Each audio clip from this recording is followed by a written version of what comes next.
इन 4 परिस्थितियों में स्त्री से कभी प्रेम नहीं करना चाहिए, चाहे वह कितनी भी प्यारी तथा सुंदर हो। मनुष्य को यह नहीं पता कि किन परिस्थितियों में स्त्री से प्रेम करना चाहिए तथा कौन सी परिस्थितियों में प्रेम नहीं करना चाहिए। तभी देव मुनि नारद भगवान विष्णु के पास जाते हैं। देव मुनि नारद को देखकर भगवान विष्णु कहते हैं, हे देव मुनि नारद जी, आपका स्वागत है। आज आप किस प्रयोजन से आए हैं?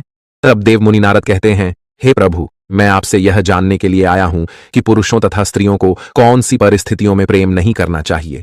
तब भगवान विष्णु कहते हैं, हे देव मुनि नारद, इस संसार में प्रेम तो सभी करते हैं, यहां तक कि प्रेम के भूखे तो ईश्वर भी होते हैं, किंतु लोगों को प्रेम करते समय कुछ चीजों का ध्यान अवश्य रखना चाहिए। फिर आगे भगवान विष्णु कहते हैं, हे देव मुनि नारद, आज आपने बहुत ही महत्वपूर्ण प्रश्न किया है। इस प्रश्न से सभी स्त्रियों तथा पुरुषों को पता चल जाएगा कि कौन सी परिस्थितियों में प्रेम नहीं करना चाहिए और कौन सी परिस्थितियों में प्रेम करना चाहिए। तब देवर्षि नारद कहते हैं, हे प्रभु, आपसे निवेदन है कि आप अति शीघ्र बताइए। फिर भगवान विष्णु कहते हैं, हे देव मुनि नारद, इस प्रश्न का उत्तर जानने से पहले आपको प्राचीन काल की एक कथा सुनाता हूं। दोस्तों, आगे भगवान विष्णु कहते हैं, जो स्त्री तथा पुरुष इस कथा को मन और ध्यान लगाकर पूरा सुनते हैं वो समझ जाते हैं कि कौन कौन सी परिस्थितियों में प्रेम नहीं करना चाहिए। मित्रों, आगे भगवान विष्णु कथा को आरंभ करते हैं।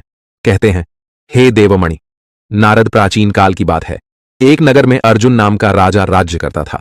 राजा अर्जुन बड़ा ही धर्मात्मा और सत्यवादी राजा था। उसके राज्य में न कोई गरीब था और न ही कोई भूखा प्यासा रहता था। राजा अर्जुन के यहाँ एक ब्राह्मण था जिससे बिना कोई काम करवाए ही राजा उसे मंत्री जितना वेतन दिया करते थे। मित्रों, जब वह ब्राह्मण बूढ़ा हो गया तो उसने अपनी पत्नी से कहा, हे प्रिय, हमको बिना काम के राजा का धन खाते खाते जीवन बीत गया, हमसे कोई काम नहीं लिया।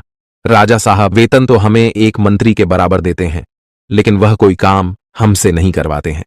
हम चाहते हैं कि हम राजा के एहसानों से मुक्त हो जाएं, और मुक्त हम तभी हो पाएंगे जब राजा हमसे कोई काम करवाएंगे। यह सोचकर वह ब्राह्मण सीधा राजा के दरबार में गया और बोला, हे महाराज, आपका वेतन खाते खाते हमें बहुत वर्ष बीत गए हैं, परंतु आज तक आपने हमसे नौकरी का कोई काम नहीं लिया है। हम ऊपर जाकर भगवान को क्या मुंह दिखाएंगे? इसलिए हमारी आपसे यह इच्छा है कि आप हमसे कोई काम करवाएं, जिससे हमें अपने आप पर कोई उधार चढ़ा हुआ महसूस न हो। ब्राह्मण की बात सुनकर राजा अर्जुन कहने लगा, देखिए ब्राह्मण जी, वैसे तो हमारी यह प्रतिज्ञा है कि हम किसी ब्राह्मण से कोई काम नहीं कराते, लेकिन आज आप ज्यादा कह रहे हैं तो हम तुम्हें एक काम बता रहे हैं। आप उसे कम को करके आना। आप हमारे काम के रूप में गंगा स्नान कराओ और छोटे से डब्बे में हमारे लिए भी गंगा जल लेते आना, यही आपकी नौकरी होगी। राजा की बात सुनकर ब्राह्मण बड़ा खुश हुआ। वह तुरंत अपने घर आया और अपनी पत्नी से बोला, हे भाग्यवान, आज मैं राजा के कहने से गंगा स्नान करने जा रहा हूं। ब्राह्मणी बोली, हे स्वामी, यदि आप गंगा स्नान के लिए जाओगे